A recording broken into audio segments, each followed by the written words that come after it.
Now that you've heard our negatives, I would like to throw some positives on there. Okay. Godzilla looked like Godzilla. Fucking ain't right. Godzilla sounded like Godzilla. Mm-hmm. He moved like him. Oh man, the roar. I was like goosebumps. Yeah, it went through you, man. It was fucking great. You actually got to see the full monster. You got to see lots of really, really good shots of him. It looked like classic 1956 Godzilla. It did. The effects are great. I would have to say that, man. The effects are fucking spectacular. Spectacular. Yeah. You know, we're taking nothing away from that. Yeah, on par with episode 3. As far as visual spectacularity goes. Well, yeah, but I mean, I wouldn't lump it in with that piece of crap. No. Okay, Godzilla was as good as episode 2.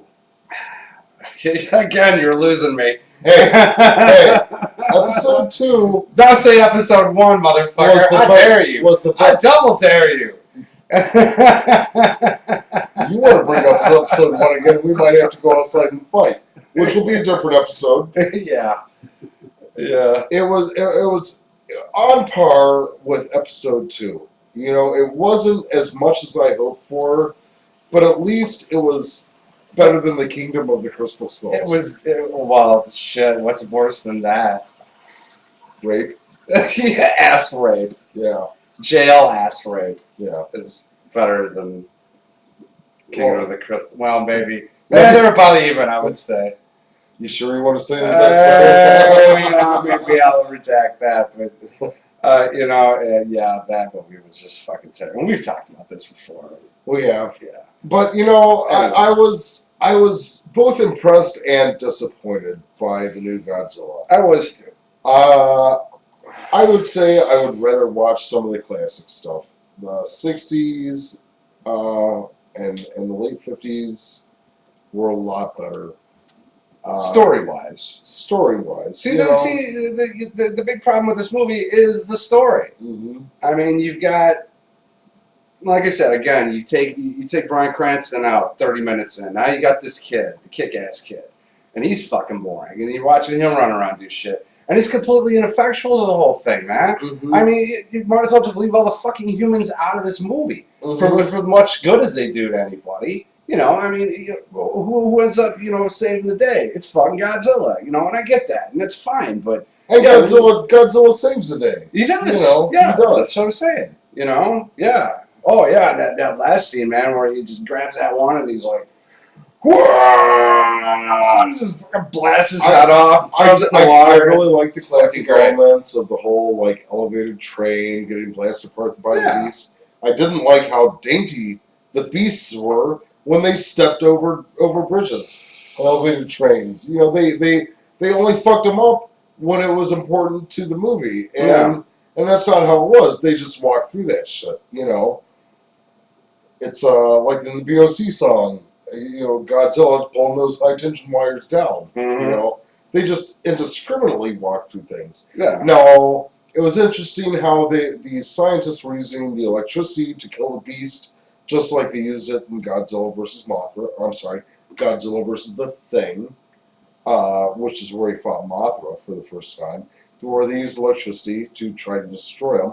I also liked how they used EMP bursts as an element of the creature's weapons, because obviously they're absorbing radiation, and the whole Godzilla thing was intended to be a social commentary on the dangers of nuclear energy and weapons. Right. But I did like that aspect of it, that the creatures could actually, with the motas, I keep forgetting the name of the fucking monsters. Well, Mutas.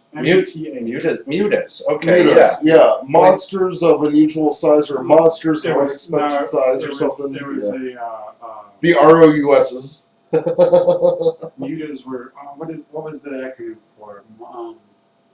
This is our off-screen friend, Duke the Mighty, the kick-ass Duke. He's throwing in.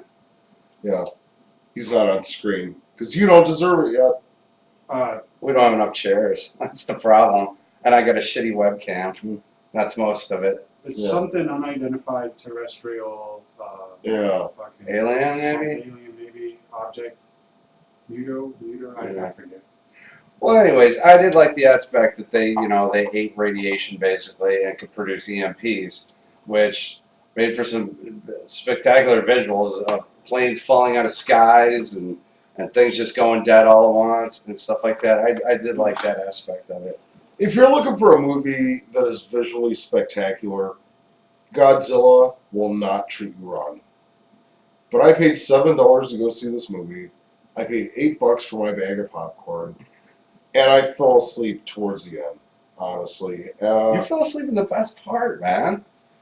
That sucks. well, the best part shouldn't necessarily be the last 30 minutes. But dude, that's how movies are. Well, The last 30 minutes is always like the blowout. That's like the end of the fireworks. That's not how good stories are. You look Well, you could argue that point, but I mean, by and large, hundreds of years of literature will back me up. well, yeah, you're right. I'm not saying you're wrong about that. I'm just saying that, by and large, when you go to a movie, like a popcorn movie, like this is supposed to be, yeah, the last 30 minutes is going to be the blowout, man. It just is. I was expecting the quality that I got from the old Godzilla movies.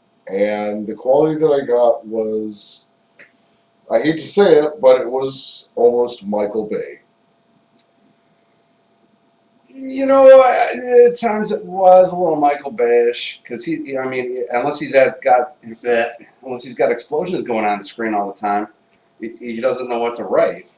Mm-hmm. He writes bad dialogue. His plot points are fucking stupid. So maybe in that way it kind of was like a Michael Bay movie.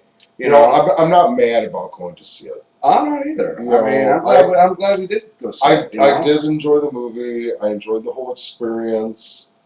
But ultimately, I don't think it stands firm with the rest of the Godzilla movies. It's better than the Sony Matthew Broderick Godzilla that came out years ago. 1998 version. But I would have to put it below the old 60s and 70s movies. Yeah. Even though the graphic effects are way better. Yeah. So... But you got to gauge it against, talking about this movie comes out in 2014, this movie comes out in 1960. You have to look at the 2014 Godzilla from almost relativistic view. Yeah, right. Are you looking for modern visual spectacularity, or are you looking for Godzilla plotline? And you have to find a balance in there. And I think they did achieve a balance in there. Because even the old Godzillas, there were a lot of things where it's like, well, that didn't make any sense. But as far as what we can do and what's expected from me, I would give it a 6 out of 10. That's actually what I gave it on IMDb when I got home today. Mm-hmm. I gave it a 6 out of 10. Almighty IMDb, No. grant me your wisdom. No, I think it's running like 7.2 or something like that. It's made a ton of money. Oh yeah, it made close to $93 million on its opening weekend. So that's about what it made. Yeah, it's leading the theaters. Yeah. It's beating out X-Men: Days of Future Past. I wouldn't go that far. It did last weekend. I mean, this weekend significantly. It came out. Godzilla came out last weekend. Yeah, X-Men came out this weekend. And it's been beating everything. Are you sure? I am. All right. I am. I wouldn't have thought that because I'm hearing good buzz about X-Men. X-Men is hearing good buzz about that, and we're probably going to download a can of that tonight. Yeah. And just check that out because we've kind of expended our whole movie budget for the month or so. Yeah, we're so fucking broke. We can only go see one movie a month. Yeah, so send in those likes, give us those internet dollars. Yeah. We need that YouTube money. Donate. Just so we can keep putting these videos up that everybody obviously loves. Yeah. All right, guys, so that's our interpretation or review of the new Godzilla movie. Hey, don't take it as a warning against going to see it. It's a good movie. It just has it's got dull spots, but overall it's good. Yeah, overall it is really good. It's something really worth seeing. I haven't seen that yet. You haven't seen that? No, it was just as bad as the first one, if not worse. No, I liked what I did see out of the Amazing Spider-Man. The first one? Yeah. The one with Andrew Garfield. Yeah, the one that wasn't Raimi directing it. Right. Yeah. Yeah. Exactly. That's it. Yeah. It's directed by a guy named Mark Pretty good. Webb. Yeah. How Get it? Yes. Exactly. Okay, so before we go, we got to mention that my boy Doerle graduated from college this week. Oh, again, I got a couple degrees, a bunch of certificates. Done with the community college, and I'm actually ready to go on to a real college now. Tell them what you got, man. Yeah, a couple associate's degrees from the community college with a focus on accounting and bookkeeping certificates and accounting certificates. So make sure you send in those YouTube dollars. Maybe it'll help fund me along my way. And hey, if I get up there and I'm qualified and I can help you out, I'm willing to do your taxes or do a marriage for you too, because I also happen to be an ordained minister. Or bury a body. Or bury a body, because I got a strong back and a good shovel. Yeah, and I got plenty of places to bury people here, so. Yeah. We're a multifaceted enterprise. Yeah. Exactly. All right, guys, so that's it. That's all we got. And take it easy, and you are dismissed. Unchained with the captain.